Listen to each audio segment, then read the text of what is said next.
Okay, let's dive into this chilling tale about a village called Chettagar. It's a place where saying I do is basically a death sentence because of this deep, dark, and, well, deadly curse.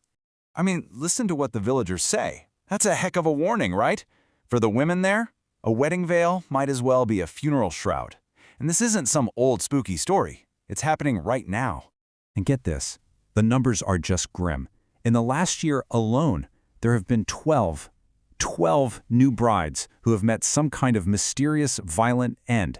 That's a terrifying pattern, and it has the entire village just living in fear.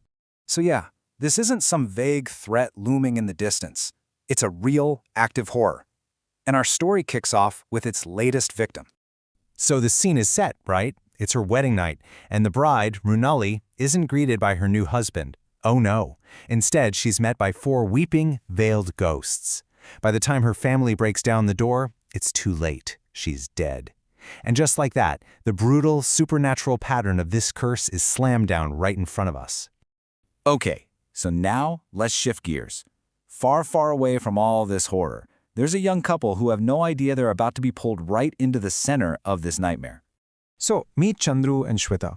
They're just a couple of college kids in Delhi, totally in love, completely clueless about the dark legacy waiting for Chandru back in his home village of Chetangar.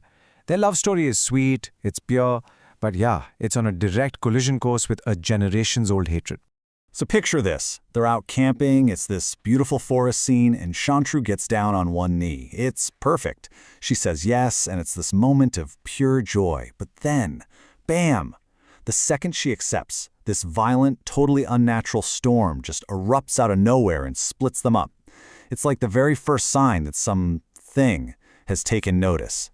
And just like that, their idyllic romance is over. Now, it's a desperate fight for survival. Because the curse, it has found its next target. So the haunting, it starts small, just whispers, the sound of bangles, some ghostly weeping off in the woods. Then, Shweta starts catching these fleeting glimpses of a veiled woman who appears and disappears in a flash. But then it escalates. They're having this happy moment at a waterfall, and suddenly she's all alone, face to face with a weeping ghost. It's clear, Shweta is being marked. All right, so to help his brother out, Rajan comes up with what he thinks is a totally harmless lie. He tells his very traditional parents that Chandra and Shweta have already eloped. And hey, the plan works. His furious parents demand to meet the new bride. But what Rajan doesn't realize is that his well-intentioned fib has just tragically forced Shweta to walk into Chetangar playing the exact role the curse has been waiting for. And the moment Shweta performs that traditional bridal ceremony, entering the house for the first time, the omen is just undeniable. The rice she spills, a symbol of prosperity and happiness, turns jet black the second it hits the floor. It's like a signal flare. The curse has officially recognized its next victim.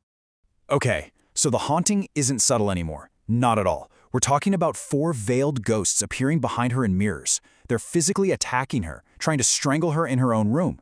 They even impersonate Chandru to try and lure her deep into the woods for an ambush. I mean, her life is now in constant, immediate danger. So, this forces the terrified family to finally ask the question they've probably been avoiding for years. Who are these weeping ghosts, and what terrible, terrible thing happened to create such a powerful and specific hatred for brides? And this is where we get the backstory. It's a story of a profound betrayal, and the truth is rooted in a gruesome crime that happened just 3 years ago. A local mystic finally spells it out for them. Look, this isn't random. Shweta is just the latest victim of something called the Bajaran curse, and it specifically targets any woman who marries into a Takar family in the village. And the crime that started it all? It was absolutely cold-blooded. Just 3 years earlier, Chandra's uncle was facing financial ruin. He was told that sacrificing 4 brides would magically fix his money problems. So what does he do? He deceives a poor Bajaran mother, promising to marry her 4 beautiful daughters. But on their wedding day, he doesn't lead them to a wedding mandap. He leads them to a sacrificial altar, where his own son brutally murders all 4 of them. In her unimaginable grief, the mother cursed the entire Thakur lineage, vowing that her daughter's spirits would get their revenge on any new Thakur bride. So now, with Shweta's spirit literally captured by these ghosts and her body lying in a coma, the family realizes they can't fight this with force. They have to find a way to right an absolutely unforgivable wrong. And it's Rajan, the very same brother whose lie started all this, who has this profound realization. He gets it. This isn't a problem for mystics or priests. The curse was born from a broken promise, a deep betrayal, so it can only be healed by an act of genuine honor. So Rajan goes to the grieving Bajaran mother. But he doesn't make excuses. He doesn't beg. He does what his uncle should have done from the very beginning. He honorably asks for the hand of her fifth and last remaining daughter, Shivani. And he makes it clear, this isn't out of pity. It's to make her a true and respected bride of the Thakur household.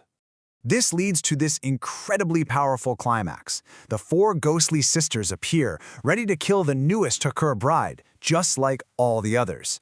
But when they pull back her veil, they see their own youngest sister, Shivani. And now they face this impossible choice. Do they continue their cycle of revenge and murder their own flesh and blood? Or do they finally let it go? And the way this resolves is there's a beautiful symmetry to it. A horrific act of deceit is finally answered by a noble act of honor. Where four sisters were murdered for greed, the fifth is now welcomed into the very same family to bring peace. And by seeing their little sister finally get the honor and respect that they were so brutally denied, the spirits of the four brides can finally find peace. Their vengeance is satisfied, not with more death, but with the promise finally being kept. The curse breaks. And in that very same moment, Shweta's eyes flutter open. She's saved. You know, the story leaves us with a really powerful question to think about. Can a single act of genuine respect truly heal generations of injustice? It really suggests that the strongest weapon against a curse born from pure hatred isn't more violence, but a single, courageous act of atonement.